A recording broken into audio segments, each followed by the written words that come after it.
Bien, ahora les voy a mandar el audio de Etienne Bolívar, el derecho a tener derechos. Primero un poquito de su biografía. Nació en Lyon, en Borgoña, en 1942 y sigue vivito y coleando. En 1961, en 1960, perdón, con 21 años se graduó en la licenciatura en filosofía en la Escuela Normal Superior de París, trabajando con Luis Althusser. En 1960 se opone a la guerra de Argelia y se une al movimiento UNEF, Unión Nacional de Estudiantes Franceses, que es una izquierda socialista. Luego se separa de ellos y se une al movimiento UEC, Unión de los Estudiantes Comunistas, y por último se une al Partido Comunista. En 1965 se doctora bajo la dirección de Georges Canguilhem en la Universidad de Sorbona, sí, el mismo Canguilhem que dirigió el doctorado de Foucault. Entre 1961 y 1965 realiza seminarios sobre el pensamiento de Marx y en 1965 publicará junto con Althusser su obra más reconocida, conocida como Para leer el Capital. Entre 1964 y 1967 se agrega como profesor de filosofía en la Universidad de Argelia. En 1981 es expulsado del Partido Comunista y en 1982 crea la colección Prácticas Teóricas junto con Dominique Lecourt en 1940, que no sé qué quise decir ahí, no importa. Actualmente es profesor en la Universidad de París, en la Universidad de California, en la Universidad de Columbia y en el Centro de Investigación en Filosofía Europea Moderna de Londres. Vamos a hablar un poco de sus influencias. Bueno, como se imaginarán, una de sus influencias fue Louis Althusser, nacido en 1918 y fallecido en 1990. Fue un filósofo comunista y estructuralista que se propuso depurar el marxismo de las formulaciones prehistóricas e ideológicas. Recuperó ciertas partes del monismo determinista de Spinoza, en donde las pasiones guían al sujeto, y propuso que las formaciones sociales son invariantes estructurales de las fuerzas productoras, es decir, que hay una estructura que guía a las propias fuerzas materiales sin la participación de los sujetos. Bolívar entenderá de esto que los cambios de producción son también una estructura en sí misma. Después toma otro pensador que quizás lo conozcan y dice no es muy conocido en la academia nuestra, digamos, pero en el mundo sí, que es Immanuel Wallerstein, nacido en 1930, un sociólogo e historiador científico experto en postcolonialismo y que propone la perspectiva sistema-mundo desde la perspectiva postmarxista. ¿Qué dice él? Él dice que el sistema capital internacional posee un núcleo de actividades, regiones y grupos que comparte una cultura y vida en común en distintos países, que genera un sistema de intercomunicación y que disgrega cualquier grupo social que quiera luchar contra este grupo privilegiado. Es decir, Bolívar utilizará este modelo interpretativo para identificar al ciudadano como alguien que está constantemente interpelado por una forma violenta que lo obliga a ser siempre ciudadano, pero como un sujeto proletario. Y por último, Georges Canguilhem, un epistemólogo e historiador de la ciencia que nació en 1904 y falleció en 1995, y que desarrolló una noción que es la ideología científica. Esta idea considera que hay ideas evolutivas que funcionan como autojustificación de los intereses de una parte de la sociedad y que entiende que la ideología es una realidad natural y no un obstáculo epistemológico al sentido de Bachelard.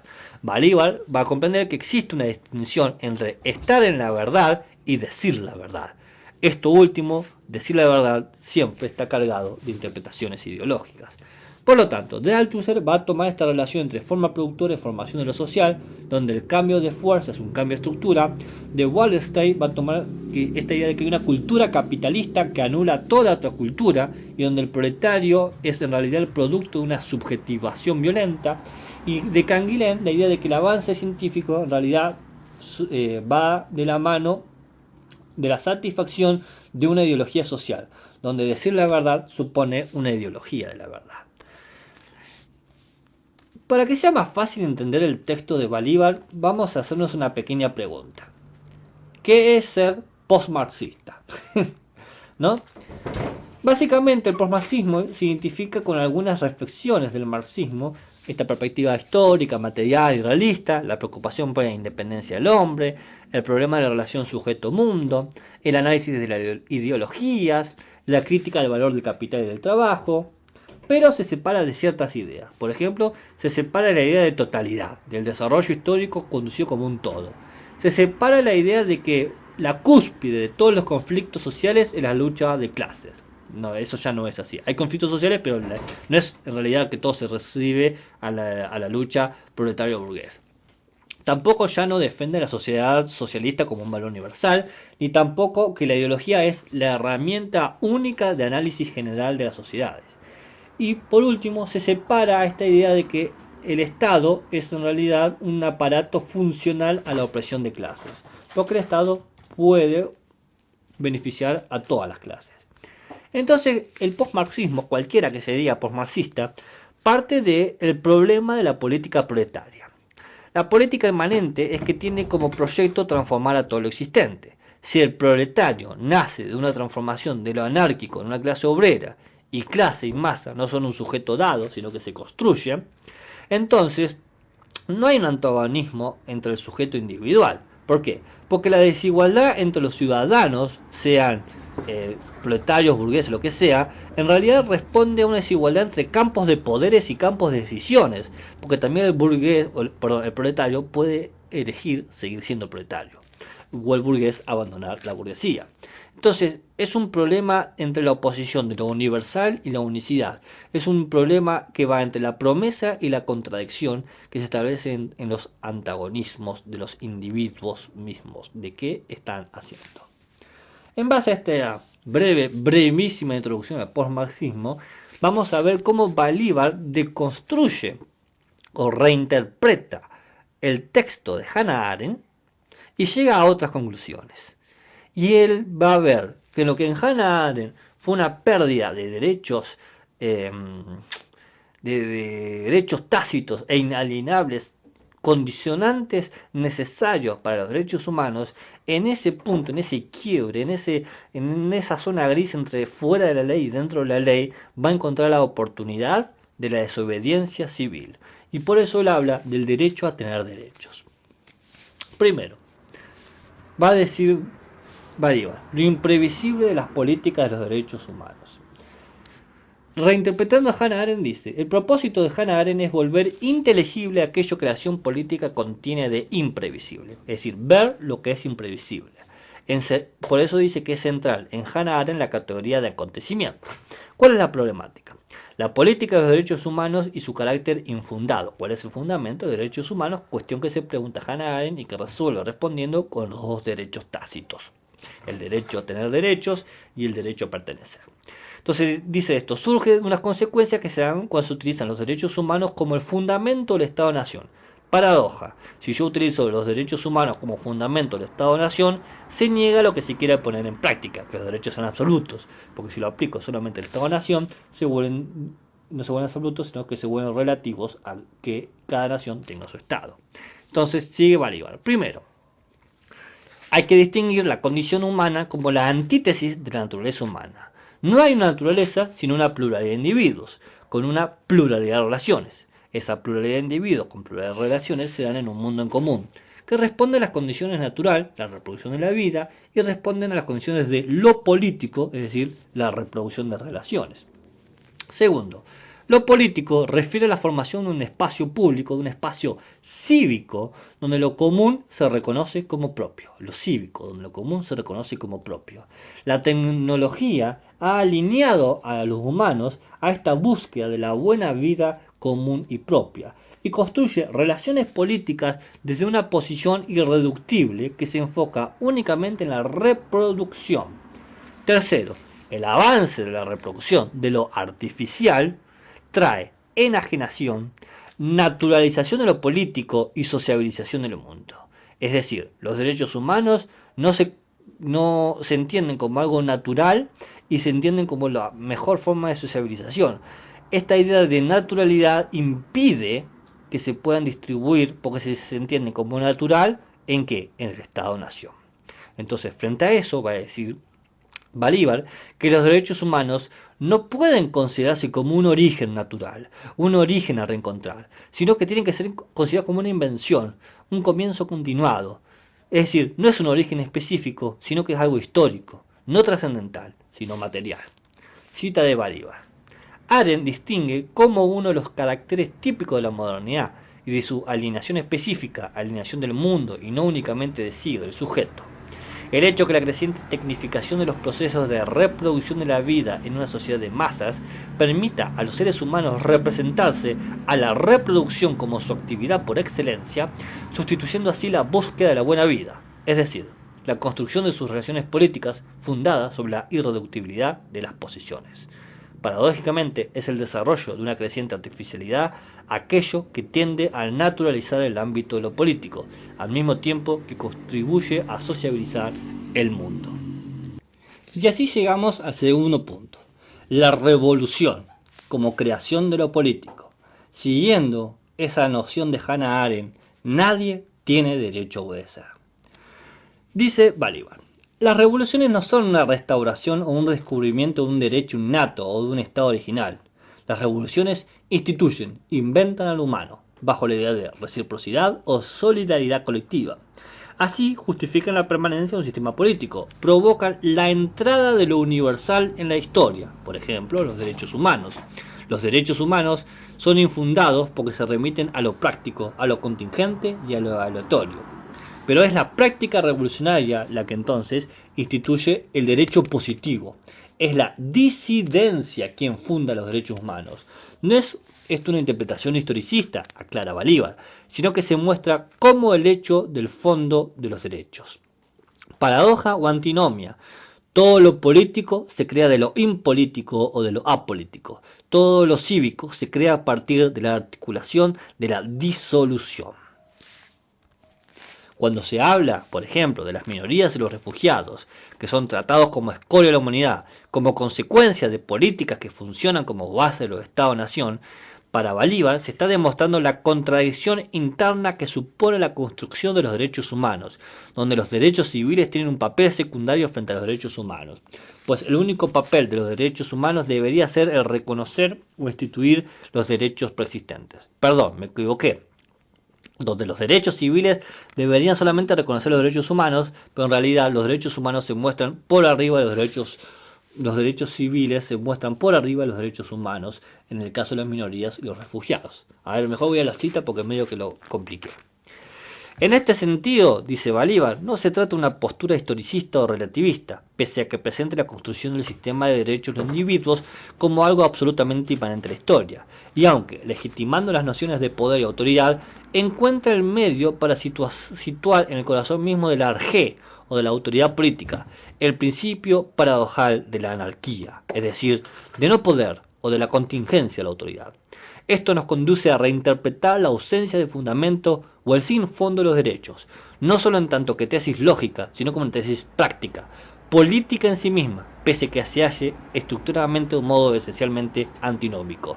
¿Qué está diciendo Balibar? Balibar está diciendo que los derechos humanos se basan en una actitud impolítica, porque para que sean basados en algo político necesitaban previamente un derecho, pero no puede ser un derecho los derechos.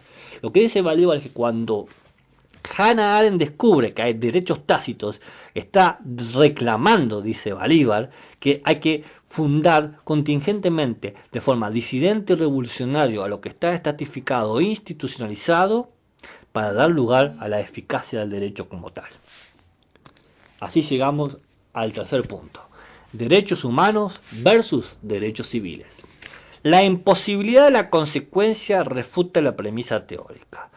La realidad, dice Balibar, dicta que se debe proteger a la comunidad natural humana por sobre la comunidad política. Recordemos esa distinción entre la comunidad cívica y la comunidad social.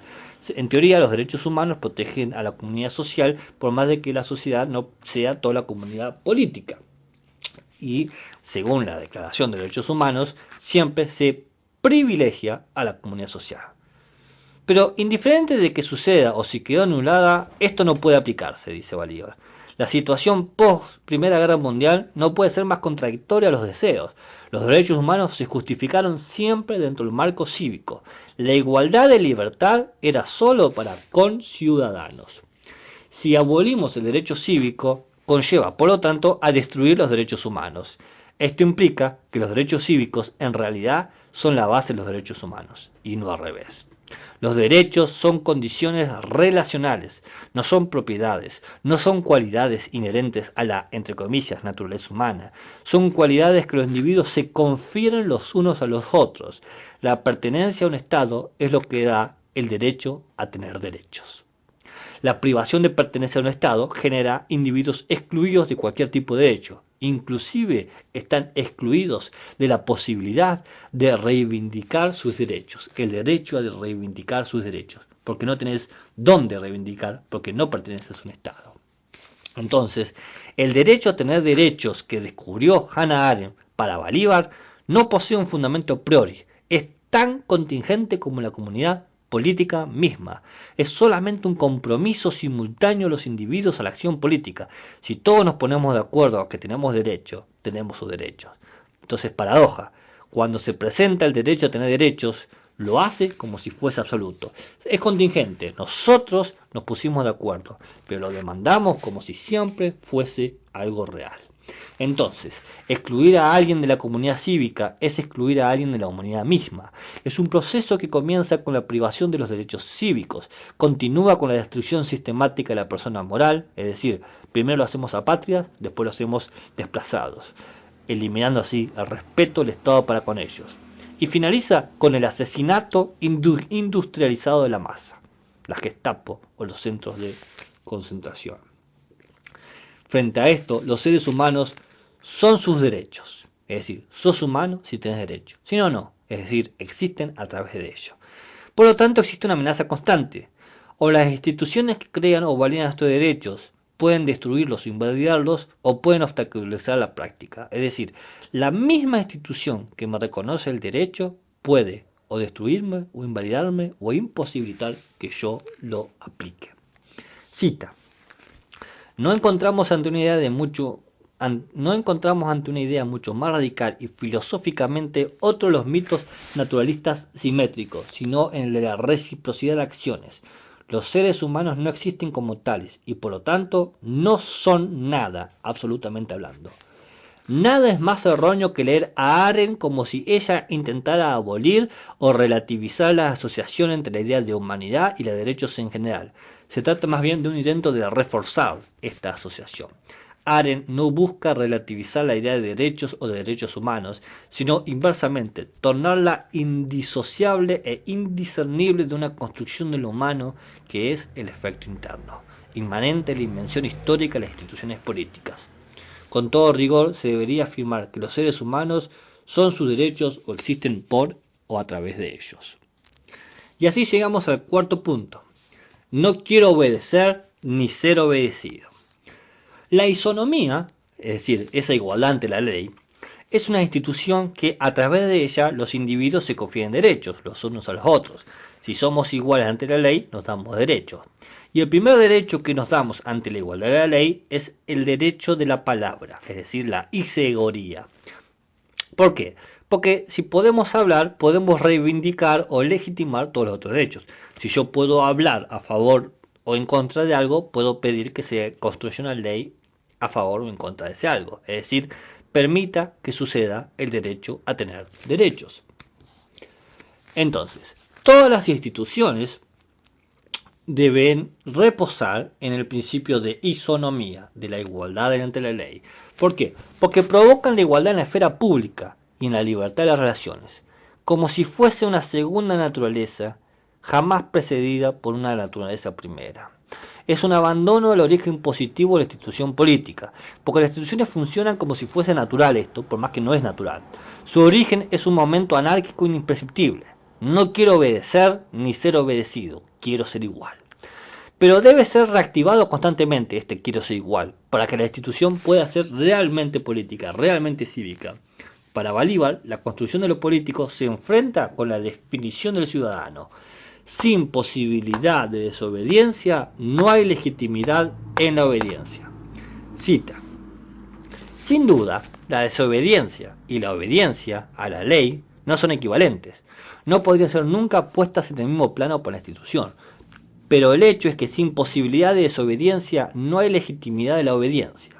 Una tesis que no remite tanto, como en el caso de las formulaciones clásicas del derecho de resistencia, a una naturaleza humana imprescriptible o inalienable, como la experiencia pragmática del nacimiento y la historia y la decadencia de democracias, las constituciones de la libertad en general. Fin cita. Y así llegamos al último punto, al anteúltimo, a ver, déjeme ver, el penúltimo punto. Sí, faltan 3 puntos más, es cortito. Primero, desobediencia civil como el primer acto de actividad civil. La desobediencia civil como primer acto de actividad civil. Primero, la desobediencia cívica no es una reacción al abuso del poder.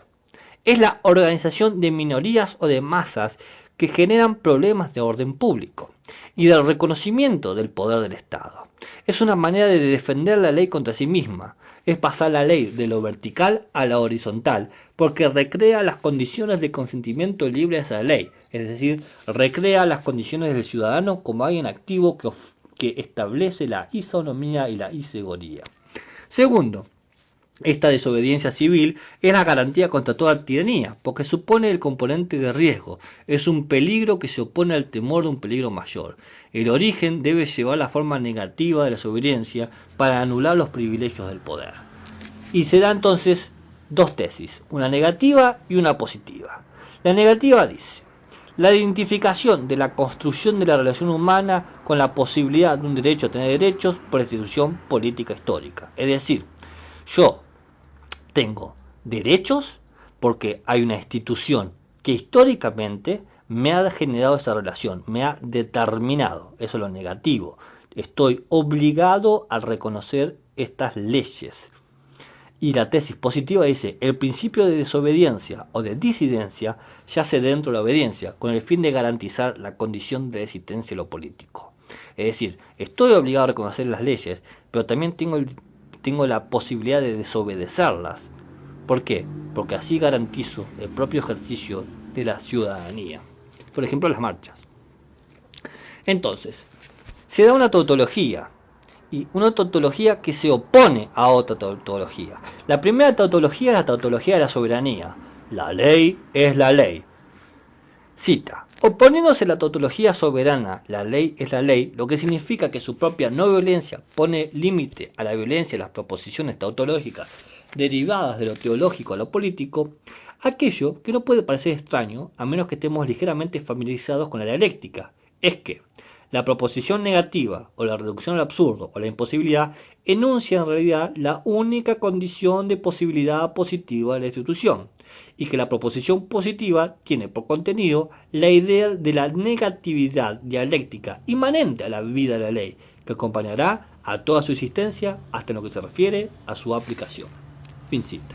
Y con esa cita vamos entonces, por lo tanto, a hablar de la dialéctica obediencia-desobediencia.